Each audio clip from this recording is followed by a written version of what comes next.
Magandang tanghali po. Oras na para sa maiinit na balita. Hindi bababa sa 10 bahay ang nasunog kaninang madaling araw sa Barangay Culyat sa Quezon City. Wala raw nailigtas na gamit ang mga nasunugan. Balitang hatid ni James Agustin. Nagangalit na apoy ang gumising sa mga residente ng Bayanihan Street sa Barangay Culyat, Quezon City pasado alas 2 sa madaling araw kanina. Sa laki ng apoy, mabilis itong kumalat sa magkakadikit na bahay. Itinaas ng Bureau of Fire Protection ang ikalawang alarma. Tumulong na rin ang ilang residente sa mga bumbero sa pamamagitan ng pagpapasa ng mga balde ng tubig. Ang pamilya ni Gerald iilang gamit ang naisalba. Nasa labas daw siya nang mangyari ang sunog. Pag-uwi niya malaki na ang apoy kaya ginising niya ang lahat ng kaanak. Tulog po kasi sila lahat sa bahay. Tulog po sila lahat. Tapos parang nataranta na po kasi ako noon. Hindi ko na po yung gagawin ko eh. Parang kinuha ko na lang po yung mga papeles po namin, mga birth certificate po, mga importanteng gamit. Walang nailigtas na gamit ang umuupa sa kanila. Sa kabila niyan, laking pasasalamat ni Cecilia na nakalabas silang siyam na magkakaanak. Natupok nga lang ang motorsiklo ng kanyang anak. Nung sinabi, malapit na sa amin. Kaya wala kami, nataranta rin kami. Inanilong namin mga bata, nilabas lang. Parang mahirap, wala. Wala man lang kami kahit ano, mga damit, wala din. Nandun pa yung mga gamit namin, gamit ng anak ko. Alas 3:20 na madaling araw nang tuluyang maapula ang apoy. Ayon sa mga taga-barangay, hindi bababa sa 10 bahay ang nasunog. Apektado ang 17 pamilya, katumbas ng 74 na individual. Pansamantala silang tumutuloy sa covered court ng barangay. Nasabihan na rin natin, andito yung ibang mga pamilya na nasunugan. Iano na lang namin, ibabalangkas na lang namin yung mga modular tents. Nagpaluto na rin ng pang-agahan nila, yung aming mga employees ay andun na at magluluto na. Inaalam pa ng BFP ang sanhi ng apoy at kabuang halaga ng pinsala sa ari-arian. James Agustin nagbabalita para sa GMA Integrated News. Sa Quezon City pa rin, nasunog ang isang supermarket sa Barangay Pasong Putik. Kita ang paglamon ng apoy sa establishmento at ang malaking usok na idinulot nito. Dahil sa laki ng apoy, apektado ang biyahe ng ilang motorista. Napatigil kasi sila sa kalsada sa tapat ng nasusunog na gusali na nagdulot din ng pagsikip ng daloy ng traffic. Sa isang punto, bumigay ang pader sa isang bahagi ng supermarket dahil sa apoy. Nabasag din ang mga salamin at bumagsak ang bahagi ng kisame ng establishmento. Ayon sa Bureau of Fire Protection, 4:40 AM nang magsimula ang sunog na umabot sa ikalimang alarma. Ibig sabihin, hindi bababa sa 20 fire truck ang kinailangang rumisponde. Nahirapan daw ang mga bumbero sa pag-apula dahil kailangan pa ng breathing apparatus bago nila mapasok ang loob ng gusali dahil sa makapal na usok. Under control na ang sunog kaninang mag-alas 8 ng umaga. Inaalam pa ang sanhi ng apoy maging ang kabuuang halaga ng pinsala. Wala pang opisyal na pahayag ang pamunuan ng supermarket tungkol sa sanhi ng apoy. Paalala mga kapuso, posibleng makaperwisyo ang mga local thunderstorm ngayong araw. Kagabi nga, binaha ang ilang bahagi ng Davao City. Nagmisulang ilog ang ilang kalsada sa barangay Tibungco. Halos pasukin ng tubig ang mga tricycle at ilang kotse. Naging mabagal ang daloy ng trapiko. Ilang commuter ang lumusong na lamang sa baha para makauwi. Ayon sa Pag-asa, local thunderstorm ang nagpaulan sa Davao City kagabi. Posibleng muli ang mga thunderstorm sa Davao City at maging sa ilan pang bahagi ng Mindanao ngayong araw. Sa Caraga Region at Southern Leyte naman, shear line ang magpapaulan. Patuloy namang nagpapalamig ang hanging amihan sa Luzon kasama ang Metro Manila at sa ilang panig ng Visayas. Sa mga susunod na oras, uulanin ang ilang bahagi ng Northern at Central Luzon, Quezon Province, Mimaropa Region, Visayas at Mindanao base sa rainfall forecast ng Metro Weather. Maging alerto po sa heavy rains na maaaring magdulot ng baha o landslide. Sa unang linggo ng Pebrero, isang low pressure area ang posibleng mabuo at pumasok sa Philippine Area of Responsibility. Base po yan sa datos ng Pag-asa sa silangan ng Mindanao, maaaring mabuo ang nasabing potensyal na LPA. Lalapit at makakaapekto yan sa ilang bahagi ng Mindanao at Visayas. Mababa naman ang tsansa ng LPA na maging bagyo. Sa ikatlong linggo, tuloy-tuloy ang effusive eruption o mahinang pagbuga ng lava ng Bulkang Mayon. Kita yan sa kuha ng T-Volts pasado alas 8 kagabi. Sa pinakabagong bulletin, nakapagtala rin ng bulkan ng 37 pyroclastic density currents o uson sa nakalipas na 24 oras. Aabot sa halos 300 rockfall events, nananatili sa alert level 3 ang bulkan. Bawal pa rin pumasok ang sinuman sa 6-kilometer radius permanent danger zone. Ito ang GMA Regional TV News. Mga kapuso, mainit na balita mula sa Luzon, hatid ng GMA Regional TV. Huli kampo ang pagdukot sa isang negosyante sa Cabanatuan, Nueva Ecija. Chris, nasagip ba yung biktima? Connie, nailigtas na ang dinukot na negosyante. Naaresto rin ang 3 sospek kabilang na ang pinsan ng biktima na itinuturong mastermind ng kidnapping. Balitang hatid ni CJ Turida ng GMA Regional TV. Sa kuha ng CCTV, makikita ang isang lalaki na naglalakad sa gilid ng kalsada sa isang subdivision sa Cabanatuan, Nueva Ecija, bandang mag-aalas 8 ng umaga nitong Lunes. Nakasuot siya ng kulay pulang damit at may takip sa muka. Maya-maya pa, may 2 pang lumapit sa lalaki na kapwa may takip ang mga muka. Kasunod nito na nakita sa CCTV ng pagdating ng isang kulay pulang pick-up na pumarada. Bumaba ang isang may edad na lalaki na nakasuot lamang ng kulay puting sando. Lumakad siya papalapit sa pintuan para buksan ang lock sa pinto, pero mabilis na lumapit ang 2 lalaki at makikitang nagpupumiglas ang matandang lalaki. Pilit namang pinupwersa ng 2 lalaki pabalik na ilapit sa kanyang sasakyan ang biktima habang nakatutok ang isang baril. Hanggang sa mailapit ang biktima sa kanyang sasakyan. Ilang saglit pa, pilit na isinakay ng mga sospek ang biktima at agad na umalis. Ang biktimang sapilitang tinangay, isa palang negosyante. Sa tulong ng kuha ng mga CCTV, mabilis na nagsagawa ng hot pursuit operation ang mga otoridad.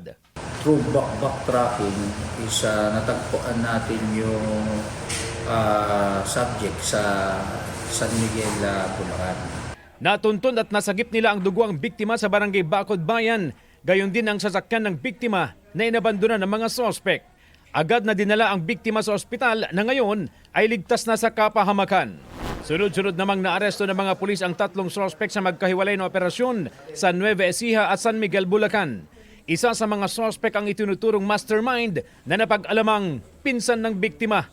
Isa rin siyang awol na pulis. Nahuli natin yung pinaka-main suspect na nataon naman na ex-police, no? Na kamag-anak mismo nung biktima. Sa panayam ng GMA Integrated News sa mga sospek, aminado sila sa ginawang krimen para makahingi ng 5 milyong pisong ransom kapalit ng paglaya ng biktima. Nag-demand sila ng 5 milyon. Yun nga, nagkaroon ng konting negotiation. Nakapit na sila sa Cabanatuan City Police Station at mahaharap sa reklamong kidnapping. Nagalit sir ako sa kanya dahil nangangailangan ako ng trabaho. May sakit yung asawa ko, hindi niya ako pinapansin. Sila lahat papipera, ako lang pisa nila dito. CJ Turida ng GMA Regional TV, nagbabalita para sa GMA Integrated News. Nang dahil umano sa prank, pinagbabaril ang kotseng sinasakyan ng ilang kabataan sa Lipa, Batangas. Sa investigasyon ng pulisya, may inihatid na kaibigan sa barangay Marawoy nitong Lunes ng madaling araw ang magkakaklaseng edad 17 hanggang 19. Nang paalis na sila, bigla na lamang daw lumabas ang sospek at pinagbabaril ang sasakyan ng mga biktima. Nakalayo ang kotse na tinamaan ng bala. Walang nasaktan sa magkakaibigan. Lumalabas sa investigasyon na bago ang pamamaril, isa sa mga magkakaibigan ang nanundo sa lugar ang pumindot sa doorbell ng sospek na posibleng ikinagalit nito. Inireport na sa pulisya ang insidente matapos ang ilang oras at naaresto ang lalaking namaril. Kinupiska ng pulisya ang kanyang baril na lisensyado naman. Tumangging magpaunlak ng panayam ang sospek. Sa kuha ng CCTV sa isang gasolinahan sa Iloilo City, makikita ang pagdating ng isang motorsiklo sakay ang 3 lalaki. Bumaba ang isa sa kanila, bumunot ng baril at nagdeklara ng hold-up. Ayon sa pulisya, agad ibinigay ng lalaking attendant ang belt bag na naglalaman ng pera dahil sa takot. Mahigit 7,000 pisong kita ng gasolinahan ang natangay ng mga suspect. Tinutugis pa ang mga nakatakas na suspect.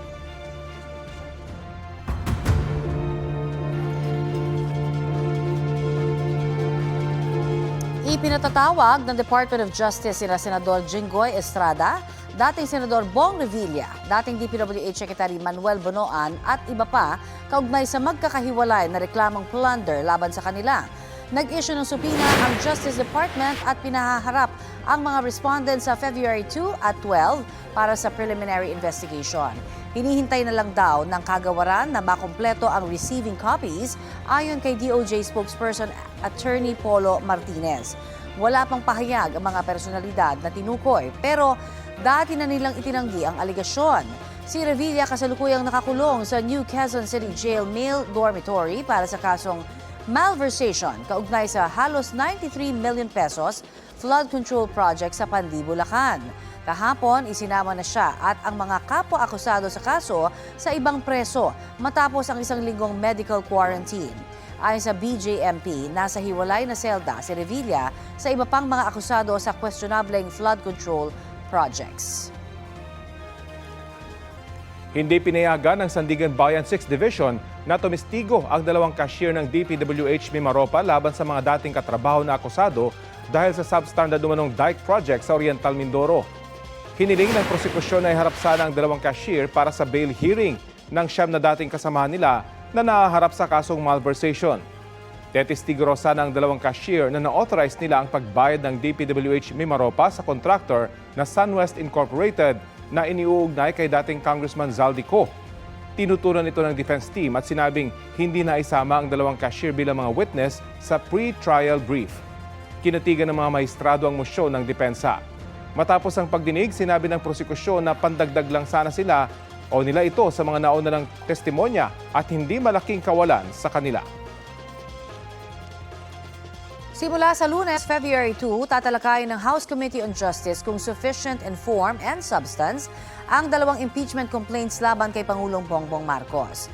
Kung natukoy na sufficient, ipatatawag daw ng komite ang Pangulo sa hearing. Balitang hatid ni Chino Gaston.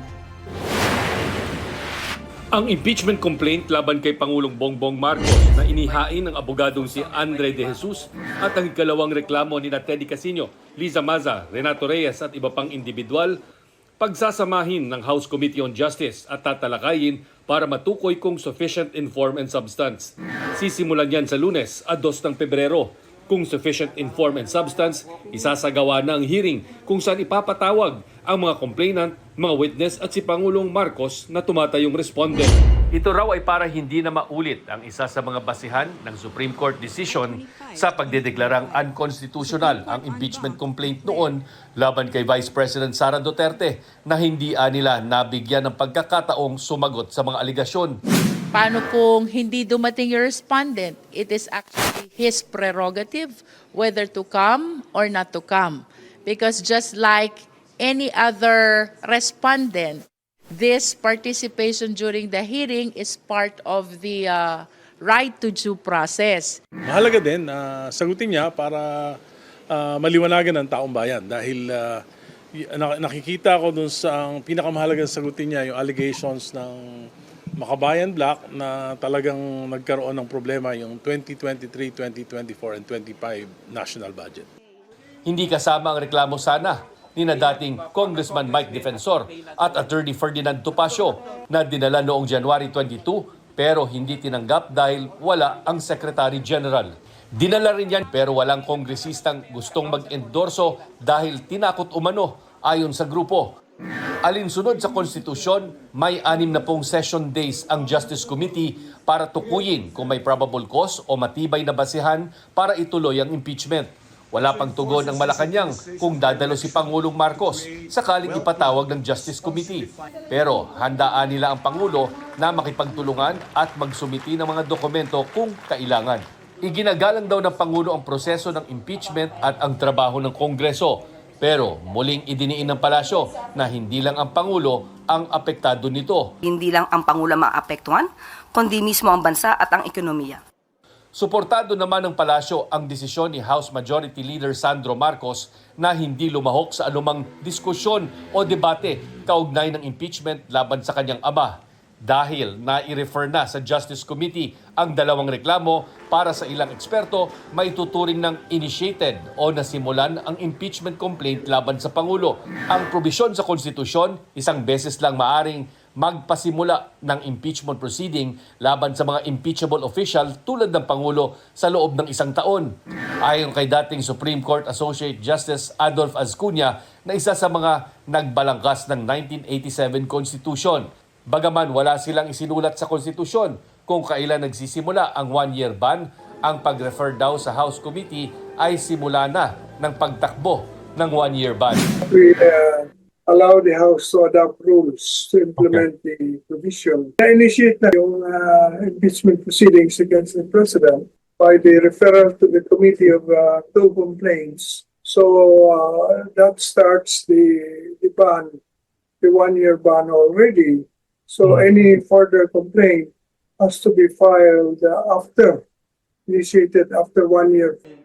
Pero para kay Professor Paulo Tamase na nagtuturo ng konstitusyon sa UP College of Law, tila lumabo raw ito nang maglabas ang Korte Suprema ng desisyon tungkol sa tangkang impeachment laban kay Vice President Sara Duterte.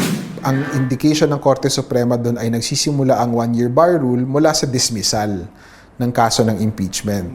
Based lang sa desisyon ng Supreme Court, hindi pa siya nagsisimula. Dahil diyan, tingin ni Tamase, walang kasiguraduhan kung pwede pang may humabol na maghain ng impeachment complaint. Hindi natin alam ngayon na na-initiate na nga yung kaso ng impeachment laban kay Pangulong Marcos kung meron pang pwedeng humabol dahil hindi pa naman nagsisimula yung 1-year bar rule kung titingin tayo sa dismissal. So may ganun na puwang ngayon o gap. Dismissal doesn't initiate it. Dismissal ends it. What is the start of the 1-year period is not from the dismissal, is from the initiation. Okay. And the initiation is either by referral to the committee or archiving. Chino Gaston nagbabalita para sa GMA Integrated News. Kaugnay sa impeachment complaints sa Kamara laban kay Pangulong Bongbong Marcos, nakasalang si Batangas 2nd District Representative at House Committee on Justice Chairperson Jervy Luistro. Magandang umaga at welcome po sa Balitang Hali. Good morning and thank you for having me here in Balitang Hali. Opo, ano po yung naging konsiderasyon nyo para i-consolidate yung mga impeachment complaint laban kay Pangulong Marcos? Well, actually, it's a matter of rule na pagdating ng Committee on Justice, there should be one impeachment complaint to speak of, no? And that is why, with our acceptance of these two impeachment complaints, one filed by Attorney De Jesus and the other filed by Di Makabayan Black, before we start the process, we're supposed to consolidate these two impeachment complaints. This only means na tatalakayin namin as one itong dalawang impeachment complaints precisely with respect to determination of sufficiency in form at ganun din sa determination of sufficiency in substance. Nabanggit niyo po yung dalawang yun. Pakipalawan para sa ating mga manonood, ano po ba yung requirement para maituring na sufficient in form at sufficient in substance yung mga inihaing impeachment complaint? Kapag sinabi po nating sufficient in form, it means na it is signed by the complainant who can be a private individual or a member of the House. It should be verified before an administering officer. And kung ito'y filed ng private individual, dapat may accompanying resolution from a House member, no? So ito yung mga requirements for us to see that the impeachment complaint is sufficient in form. Kapag sufficient in substance naman po, yun yung medyo mas masalimuot, ika nga. When we say sufficient in substance, dapat yung allegation of facts should be sufficient to substantiate the ground of impeachment under which the same is anchored, no? Let us remember that there are specific grounds mentioned under the Constitution. One is culpable violation of the Constitution. We also have treason, bribery, graft and corruption, betrayal of public trust, and other high crimes. So the question is, yun bang mga nakasaad doon sa impeachment complaint, do they constitute the grounds for impeachment? At yun pong sasagutin sa inyong komite. Ngayon po at nasa inyong komite na itong dalawang complaints, pwede po bang humabol pa? Nagsimula na po ba yung 1-year bar rule? Kasi may dalawang school of thoughts tungkol dito. Wala nang pwedeng humabol, Rafi, no? Sapagkat ito yung paulit-ulit nating sinasabi, under the Francisco ruling, it is the referral to the Justice Committee which completes the initiation process. That means na nung pumasok yung dalawang impeachment complaints sa Justice Committee, they bar the filing of subsequent impeachment complaints. No? Furthermore, na-trigger na rin yung running ng 1-year prohibition period. Maalala mo sa ilalim ng ating saligang batas, ang isinasabi dyan, isang impeachment complaint lang kada impeachment official kada taon. So hindi po kayo sang-ayon sa opinion ni UP Law Professor Tamasi kung saan sinabi niya na magsisimula lang yung 1-bar rule kapag na-dismiss na yung kaso? We recognize the expertise of the UP College of Law, no? We are strictly adhering to the rules and the existing jurisprudence, no? That is our interpretation about the 1-year bar rule. Ano na pong tinitingnan yung timeline sa gagawing deliberasyon ng inihahing impeachment complaint? Well, initially, Rafi, kailangan muna namin makita yung sufficiency in form and substance. That is why we are dedicating the hearings, which we will be holding this coming week dito sa dalawang ito. After this, we will proceed to kung sufficient both in form and substance. We will be proceeding to issuing of notice for the filing of the answer of the respondent, as well as for the receiving of all evidence. That includes the swearing in of all the affidavits and counter affidavits, no? Pag nakompleto ito, lahat ng responsive pleadings, including all the affidavits, we will proceed to step 3, that is the determination whether or not there's sufficient basis to support the impeachment complaint, no?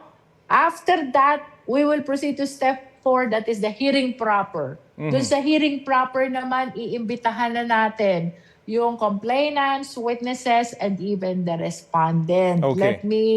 Let me volunteer this position, no? Kasi palagi tayong tinatanong, paano kung hindi dumating yung respondent? It is actually his prerogative whether to come or not to come. Kasi ito pong kanyang presence during the hearing before the Justice Committee is anchored on his right to due process. So kung hindi siya dadating, that is tantamount to waiving his right to be present during the hearing. And the same interpretation po yan in any other investigation before different investigative bodies here in the Philippines, no? And after we concluded the hearing proper, Rafi, we will be proceeding to our last step. That is the determination of whether or not there is a probable cause that supports the impeachment complaint.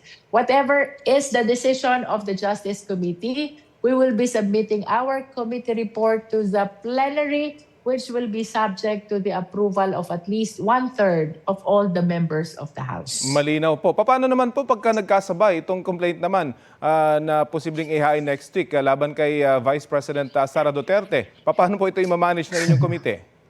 Rafi, the least I can say is, hindi naman po ito matter of choice or preference. This is a constitutional mandate that we really have to face. So kung magkadalawa yan, it only means wala po kaming choice kung hindi i-receive yung susunod pa na impeachment complaint against another impeachable official, no? Let me express my highest faith and confidence to the 38 members, that includes Mina, the 38 members of the Justice Committee. I believe that they have the necessary skills, knowledge, and background to receive, investigate, and hear these impeachment complaints. I am positive, Rafi, no, that with proper strategy and with support of all the members, we will be able to discharge with confidence kahit pa maging dalawa ang impeachment complaints na nakabinbin dito sa Justice Committee. Pero hindi naman po maapektuhan yun yung legislative work dyan po sa mababang kapulungan ng Kongreso. Well, definitely, there are various committees in the House of Representatives, no? Meron silang kani-kanilang jurisdiction. Siguro, the least I can say, mahihirapan ang Justice Committee kasi aside from the impeachment complaints, ay meron pa kaming mga bills pending before us. But what I plan to do, kung magkakadalawa talaga ito, one against the President and one against the Vice President, we will be determining ahead of time the schedule of hearings dedicated for 1, impeachment complaint against the President, 2, impeachment complaints against the Vice President, if ever there will be the second. And 3rd, hearings dedicated for our legislative work, which pertains to the bills pending before us. Abangan po natin yan. Pero ano man ang mangyari, history in the making kapag nagkataon. Maraming salamat po sa oras na ibinahagi nyo sa Balitang Halik. Thank you, Rafi, at magandang tanghali po sa lahat ng mga televiewers. Salamat po si House Committee on Justice Chairman Representative Jervil Luistro.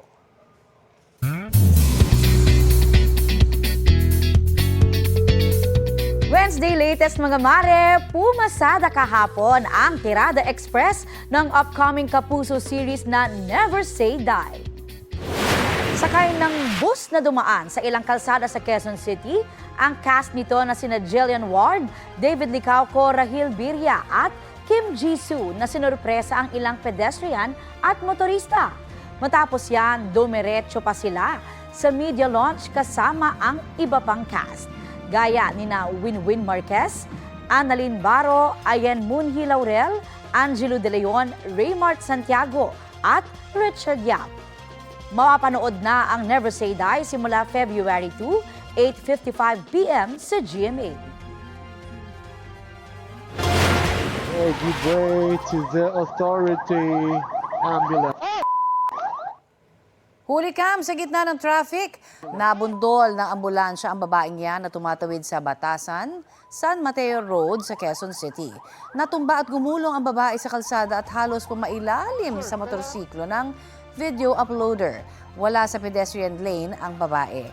Huminto ang ambulansya at lumapit ang mga sakay nito sa babae. Sugatan ang biktima na dinala sa ospital ng ambulansyang nakabundol.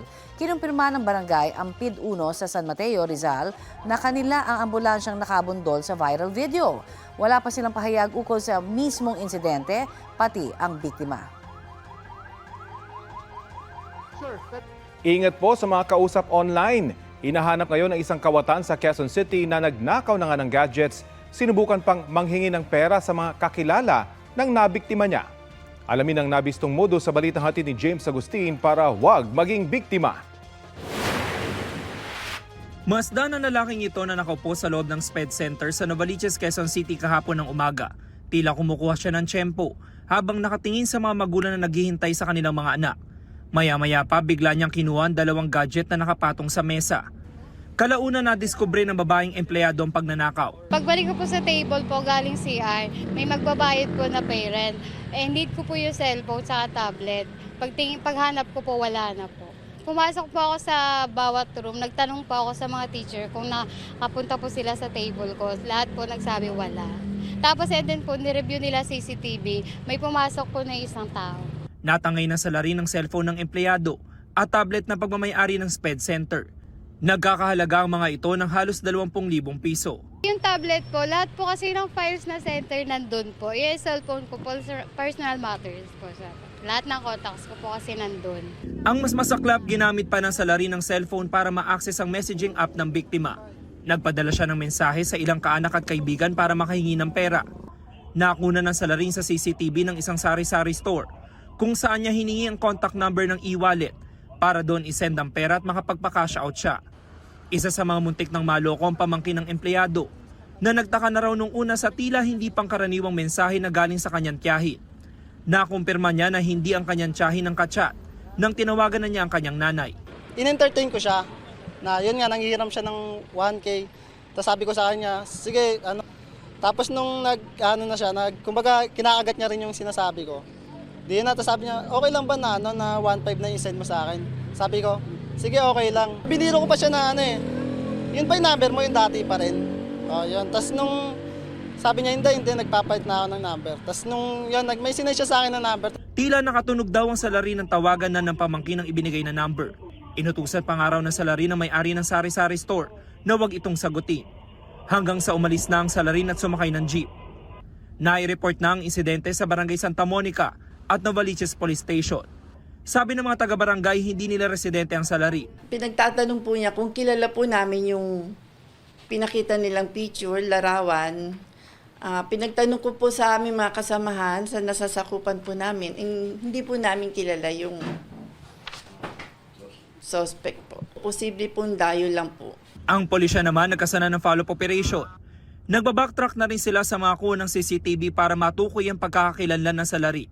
James Agustin, nagbabalita para sa GMA Integrated News.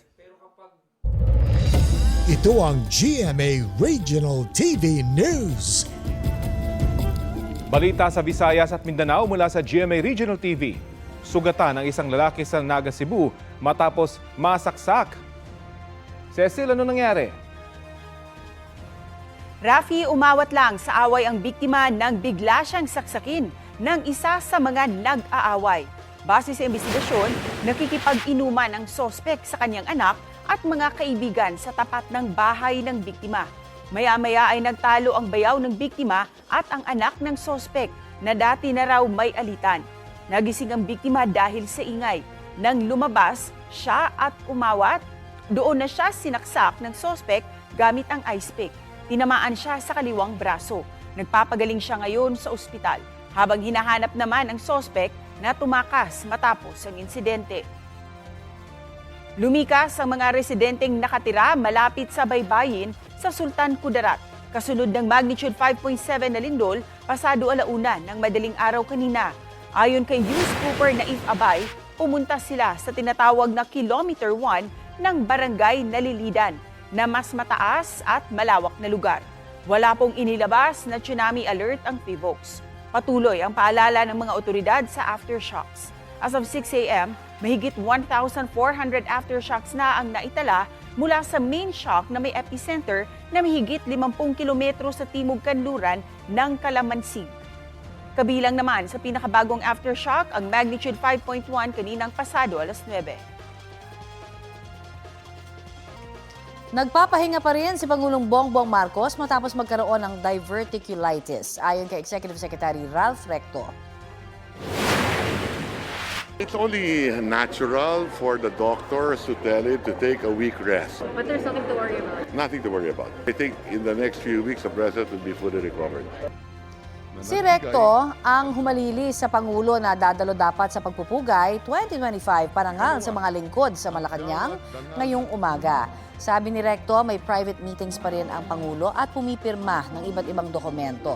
Nauna nang sinabi ni Palace Press Officer Claire Castro na limitado muna ang mga lakad ng Pangulo alinsunod anya sa payo ng doktor na maghinay-hinay. Ayon sa website ng Mayo Clinic na isang non-profit academic medical center sa Amerika, ang diverticulitis ay ang pamamaga ng bahagi ng large intestine na nagdudulot ng matinding pananakit ng tiyan. Sa ibang balita, pinag-aaralan na ng liderato ng Senado kung dapat na bang suspendihin ang sweldo ni Senador Ronald Bato de la Rosa na ilang buwan ng absent sa Senado. Sabi ni Senate President Pro Tempore Ping Lacson, dapat manggaling sa Ethics Committee ang rekomendasyon. Makakakilos lamang daw ang Ethics Committee kung may ethics complaint laban sa senador. Sabi ko kay SP kanina, paaral natin mabuti kasi covered kami ng civil service law. Baka hindi ubra yung hindi mo pasweldo yung senador kung walang basis. Pero tama rin sa SP, we have our own rules. Pinalitan naman sina De La Rosa at Senador Joel Villanueva bilang miyembro ng Senate Committee on Ethics and Privileges. Sina Senador Amy Marcos at Senador Rodante Marcoleta ang pumalit. Ayon kay Senate Majority Leader Mig Zubiri na ex-officio member din ng komite, ito ay dahil sa conflict of interest. Si De La Rosa hindi pa ulit nagpapakita kasunod ng usap-usapang may arrest warrant ang International Criminal Court laban sa kanya kaugnay sa war on drugs noong Administrasyong Duterte, kung kailan siya ang PNP chief. Si Villanueva naman haharap sa mga reklamo kaugnay sa questionableng flood control project. Ayon kay Ethics Committee Chairman JV Ejercito, ngayong kumpleto na ang komite ay tatalakayin na ang mga nakabimbing ethics complaints.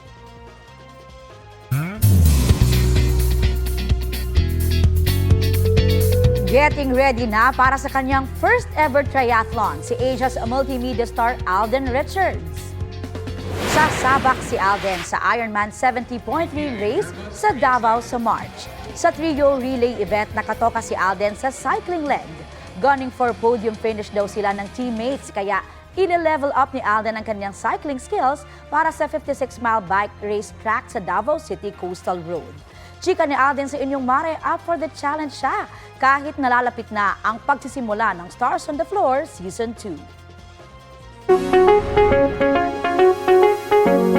Handa raw ang Department of Health sakaling pumasok sa Pilipinas ang Nipah virus. Ayon sa DOH, hindi na ito bago sa Pilipinas dahil nagkaroon na ng kaso ni Nipah virus noong 2014 sa Sultan Kudarat.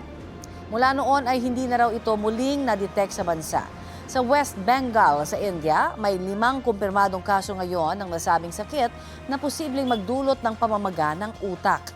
Ayon sa World Health Organization, karaniwan ay nanggagaling ang Nipah virus sa paniki pero posible ring mahawa ang iba pang hayop tulad ng baboy at kabayo. Posible raw mahawa ang tao kapag lumapit sa hayop na infected, pati kapag kumain ng pagkain na kinagatan ng infected na hayop. Patuloy na nakabantay ang DOH sa pamamagitan ng Epidemiology Bureau. Makakaiwas po tayo sa Nipah virus sa pamamagitan ng pag-iwas sa mga paniki o iba pang hayop na may sakit. Pinakamainam na kumain ng karne na aprobado ng ating National Meat Inspection Service o NMIS at palaging lutuin ng maigi ang pagkain. Update tayo sa nangyaring sunog sa isang supermarket sa Quezon City. May ulat on the spot si Ian Cruz. Ian? Rafi, ayon nga kay Fire Superintendent Froilan de Guzman, ang Fire Marshal ng Quezon City Fire District, at as of 10:48 kanina ay deklaradong fire out na nga ang naganap na malaking sunog dito sa isang supermarket sa Fairview, Quezon City. At sa mga sandaling ito, Rafi, bagamat wala na tayo talagang nakikitang apoy, ay may usok pa rin na nakikita dito sa gusaling ito. At sa ngayon naman, Rafi, dito sa labas ng gusali, makikita natin bahagyan na lamang na naapektuhan ng operasyon ng mga bumbero itong traffic dito sa kahabaan ng Quirino Avenue or sa Quirino Highway at yung area na lamang ng Belfast kung saan meron pa ring mga bumbero sa gilid ng kalsada nagkakaroon ng build-up. At pasado nga alas 4:39 ng Miyerkules na madaling araw na may ulat ang sunog sa nasabing supermarket at sa lakas nga ng lagablab, umakyat sa ikalimang alarma ang sunog dakong 5:16 kanina madaling araw. Mga bombero ng BFP at mga fire volunteers ang nagtulong-tulong na apulahin ang apoy. Ganap na 7:59 ng umaga nang ideklarang kontrolado na ang sunog. Pero sa mapping operation, bandang alas 9 ng umaga, isang bombero ang dinala sa ambulansya nang masugatan umano sa malakas na pagsabog. May sumabit daw sa katawan niya at naramdaman ng init at doon na lamang niya nakitang may dugo na. Ilang empleyado naman ang nangangamba na hindi sila makakapagtrabaho dahil nga sa nagganap na sunog.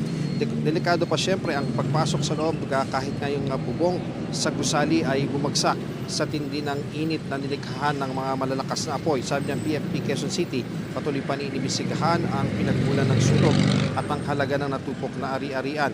Ay naman kay Dexter Cardenas ng Traffic and Transport Management Department ng Quezon City, off limits muna sa mga sasakyan at tao ang Bagong Buwan at Bulalakaw Street sa St. Teresa Heights dahil nga sa bumagsak na pader ng nasunog na establishmento. 2 sasakyan ang nakita nating natamaan ng pader sa bumagsak nga na pader doon. At Rafi, hanggang sa ngayon ay wala pa nga tayo nakakausap doon sa management nitong supermarket. At ang sinabi naman ng hepe nga ng Quezon City Fire District na hindi nila iiwan itong supermarket hanggat may nakikita silang usok, dahil lang ayaw nila rito mangyari ay mag-rekindle yung apoy at muling magkaroon ng sunog dito. So yan muna ang latest mula rito sa Fairview, Quezon City. Balik sa iyo, Ra. Maraming salamat, Ian Cruz. Sa kuha ng CCTV nitong linggo, tumatawid ang babae sa pedestrian lane sa Barangay San Andres sa Cainta, Rizal. Maya-maya, nabangga siya ng kotse. Sa isa pang anggulo ng CCTV, kitang mabilis ang takbo ng kotse nang mabangga ang babae. Sa halip na tumigil, nagtuloy-tuloy sa pag-andar ang kotse. Dead on the spot ang babae ayon sa pulisya. Hinahanap pa ang driver ng kotse. Sinubukan siyang puntahan sa sinasabing bahay niya sa Angono pero hindi na raw siya nakatira roon. Ayon sa kaanak ng babae, bumili lang ng bigas noon ang babae. Naulila niya ang 2 anak. Nananawagan ng pamilya ng biktima sa driver na sumuko.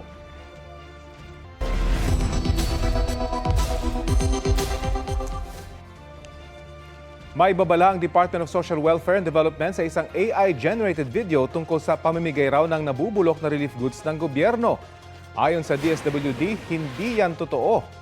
Dumaraan sa istriktong proseso ang relief operations ng pamahalaan. Dagdag pa ng DSWD, dapat maging mapanuri ang netizens sa mga napapanood at nababasa online, lalo na yung sa mga ginamitan ng artificial intelligence para magmukhang totoo. Pati na rin sa layo ng content na siraan ang kagawaran at para makasigurado, i-follow ang mga official social media accounts ng DSWD. Ito ang GMA Regional TV News. Patay sa pamamaril ang isang barangay kagawad sa Murcia, Negros Occidental. Base sa investigasyon, nanggaling sa clean-up drive ang biktimang 59 anyos. Pinagbabaril siya ng riding in tandem na tinutugis pa hanggang sa ngayon. Tinamaan ng bala ng baril sa ulo ang biktima. Inaalam pa ang motibo sa krimen. Ayon sa kanyang mga kaanak, dati nang pinagtangkaan ang buhay ng biktima dahil sa alitan sa lupa. Update po tayo kaugnay sa isasagawang diving operation para sa paghahanap sa mga nawawalang sakay ng lumubog na ro-ro vessel sa dagat ng Basilan. May ulat on the spot si Jonathan Andal. Jonathan? Yes, Connie, andito ko ngayon sa Coast Guard District, Southwestern Mindanao, sa Zamboanga City. Itong nakikita mo sa likod ko, ito po yung mga diving equipment na gagamitin po ng mga tauhan ng Philippine Coast Guard sa pagsisid nila ngayong araw po na ito sa dagat po ng Basilan kung saan lumubog yung ro-ro na MV Tricia Kirsten 3 para po alamin kung meron pa bang naipit doon sa ilalim ng barko dahil hanggang ngayon meron pang 10 nawawala. Papakita ko po sa inyo yung magagamit nilang equipment. Ito po yung kanilang ROV, Remotely Operated Vehicle. May kable po ito na kayang na ang haba aabot hanggang 300 meters ang haba.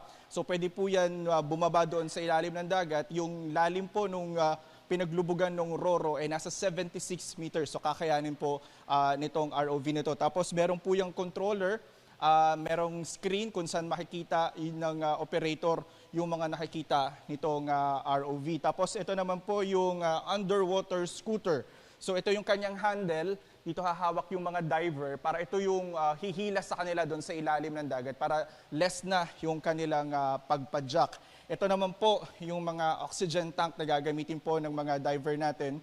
At ito po yung air compressor.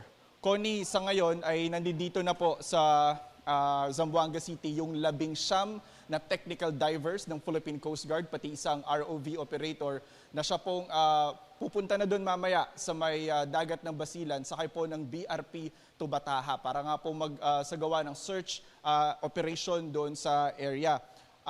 Ang sabi po, dumating na rin po rito yung investigating team mula Maynila na siya pong mag-iimbestiga kung ano ba talaga nangyari, paano lumubog yung ro-ro at yung mga sinasabi ng ilan na may mga tao, may mga pasahero na nakasakay doon sa barko pero wala sa manifesto. Sa ngayon, Connie, ay pareho pa rin ang numero, 316 ang survivors, 18 ang patay at 10 ang nawawala dito nga sa paglubog ng Roro na MV Tricia Kirsten 3 sa dagat ng Basilan. Yan muna ang latest mula rito sa Zamboanga City. Balik sa'yo, Connie. Maraming salamat, Jonathan Andal. Kung kahapon, alet trend ng ilang Kapuso stars ang itinampok namin, ngayon naman ang big guy trend. May entry na po dyan ang ilang Kapuso stars. Big guy, big guy, big guy. Heto ang kina Sparkle Star Shuve Etrata at Anthony Constantino. Ang entry nila ay ginawa sa isang beach. Kilig ang hatid sa ilang netizens. Kumasa na rin si Your Honor host Charis Solomon kasama ang co-host niyang si Buboy Villar. May entry din si Sanggang Dikit for Real star Katrina Halili.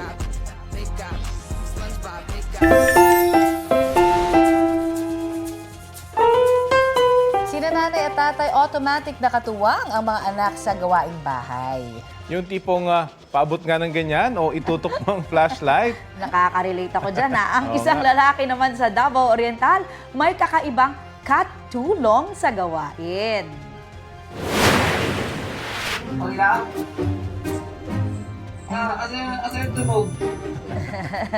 Yan o, meet Mau Mau, ang alagang mechanic cat sa bayan ng Governor Generoso. Ayun, busy si Muning sa pagbubuting-ting. Kwento ni News Cooper Steven de la Cruz, i-eksena ang alagang pusa sa tuwing i-adjust ang kadena o babaklasin ang motorsiklo niya. Na para bang taga quality assurance kung makasipat ano. Ang ikinaganda raw kay Mau Mau, hindi na kailangan ng pasahod o pritong isda lang, sapat na. Ang video ni Mau Mau, Mingkaniko, mahigit 100,000 views na. Trending! Meow Canny Cat. Cute. Kaaliw. Cute naman ito. At ito po ang Balitang Hali. Bahagi kami ng mas malaking misyon. Ako po si Connie Sison. Rafi Tima po. Kasama niyo rin po ako, Aubrey Carampel. Para sa mas malawak na paglilingkod sa bayan. Mula sa GMA Integrated News, ang News Authority ng Filipino.